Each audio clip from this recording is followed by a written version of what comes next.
ہم پڑھ رہے ہیں پیئر آف ورڈز. اب باری ہے پیئر نمبر 6 کی. اس کا پہلا حصہ 2 الفاظ پر مشتمل ہے. یہ ہے آل ریڈی، جس کا مطلب ہے ٹوٹلی پریپیئرڈ یعنی پوری طرح سے تیار. جملے میں استعمال دیکھتے ہیں: we are all set and ready to leave for our trip. یا پھر اسے اس طرح سے بھی پڑھا جا سکتا ہے: we are all ready to leave for our trip, یعنی ہم اپنے سفر پر روانہ ہونے کے لیے پوری طرح سے تیار ہیں. اگلا لفظ ہے آلریڈی، جس کا مطلب ہے بیفور یا پریویسلی، معاف کیجیے گا، پریویسلی. بیفور یعنی پہلے اور پریویسلی پہلے سے ہی. جملے میں استعمال دیکھتے ہیں: I have already read that book, یعنی وہ کتاب میں نے پہلے سے ہی پڑھ رکھی ہے. اب دیکھتے ہیں اگلا پیئر. اس کا پہلا لفظ 2 الفاظ پر مشتمل ہے. معاف کیجیے گا، اس کا پہلا حصہ جو ہے وہ 2 الفاظ سے مل کر بنا ہے. یہ ہے آل ٹوگیدر، یعنی آل آف دی آبجیکٹس، تمام چیزیں یا لوگ، ان اے سنگل گروپ، یعنی ایک گروپ کے اندر جو تمام چیزیں یا لوگ موجود ہوتے ہیں انہیں جب ملا کر سب کو ایک ساتھ ان کے متعلق بات کی جاتی ہے تو اسے آل ٹوگیدر کہا جاتا ہے. جملے میں استعمال دیکھتے ہیں: put the English notebooks all together in one pile, یعنی انگریزی کی تمام کاپیوں کو ایک ساتھ ایک ڈھیر بنا کے رکھ دو. اگلا لفظ دیکھتے ہیں آل ٹوگیدر.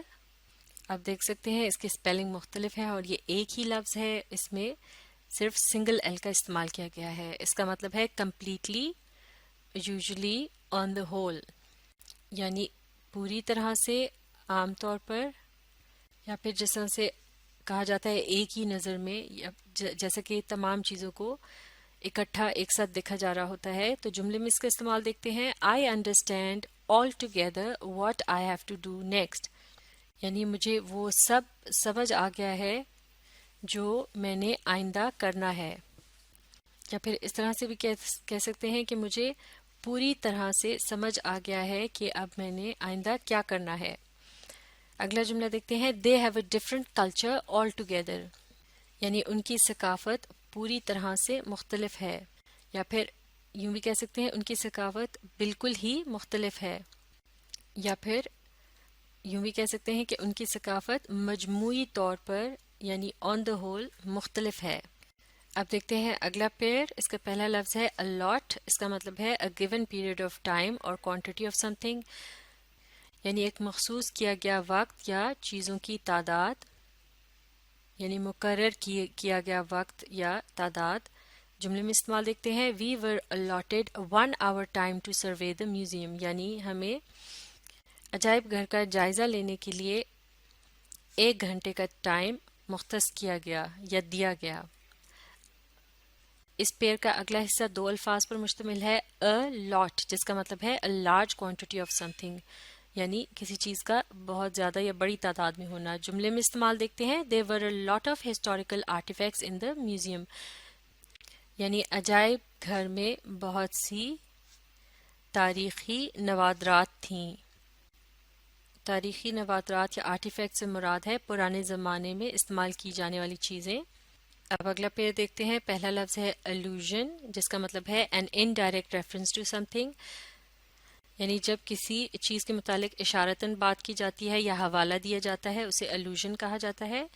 جملے میں استعمال دیکھتے ہیں: the term dark ages alludes to the middle ages in Europe، معاف کیجیے گا، when plague had broken out too، یعنی ڈارک ایجز کی یہ جو اصطلاح ہے یہ اشارتاً استعمال کی جاتی ہے یورپ کی وسط کے زمانے کے متعلق بات کرنے کے لیے، یعنی یہ وہ زمانہ تھا جب طاعون کا مرض جو ہے وہ پھیل گیا تھا یا وہ بھی پھیل گیا تھا. یعنی ڈارک ایجز کا حوالہ جو ہے وہ یورپ کی مڈل ایجز کی طرف اشارہ کرنے کے لیے استعمال کیا جاتا ہے. اگلا لفظ دیکھتے ہیں. یہ ہے illusion. اس کا مطلب ہے a fantasy that may be or can be confused with reality، یعنی اس سے مراد ہے محض تصور یا پھر کوئی ایسی بات یا خیال جو کہ حقیقت کے بہت قریب ہو لیکن دراصل وہ حقیقت سے دور ہو. جملے میں اس کا استعمال دیکھتے ہیں. although some magic tricks seem so real but they are mere illusions، یعنی کچھ جادوئی کرتب دیکھنے میں بالکل سچ لگتے ہیں لیکن دراصل وہ دھوکا ہوتا ہے یا پھر نظر کا دھوکا ہوتا ہے۔ اگلا پیر دیکھتے ہیں، پہلا لفظ ہے altar، an area usually in the form of a table for religious worship and sacrifices، یعنی ایک میز کی طرح سے جگہ ہوتی ہے جہاں پر عبادت کی جاتی ہے یا قربانی پیش کی جاتی ہے۔ جملے میں استعمال دیکھتے ہیں، the worshippers in the church lit up candles at the altar، یعنی چرچ کے اندر موجود عبادت گزاروں نے آلٹر پر موم بتیوں کو روشن کیا۔ اگلا لفظ ہے آلٹر، اسے پڑھا بالکل اسی طرح سے جاتا ہے جیسے اس سے پہلے لفظ کو پڑھا جاتا ہے لیکن سپیلنگ مختلف ہیں، اس میں ایک ہی جگہ لیٹر ای کا استعمال ہے۔ اس کا مطلب ہے ٹو چینج، یعنی تبدیل کرنا۔ جملے میں استعمال دیکھتے ہیں، The teacher altered the style of questions to make them more thought-provoking، یعنی ٹیچر نے سوالوں کے انداز کو تبدیل کر دیا تاکہ انہیں اس طرح سے بنایا جا سکے کہ وہ سوچنے پر مجبور کر سکیں۔ تو یہ تھے چند اور پیئر آف ورڈز، انہیں اچھی طرح سے سمجھنے کے لیے آپ اس ویڈیو کو ری پلے کیجیے اور اس کے ساتھ ساتھ پڑھنے، سمجھنے اور لکھ کر پریکٹس کرنے کی کوشش جاری رکھیے۔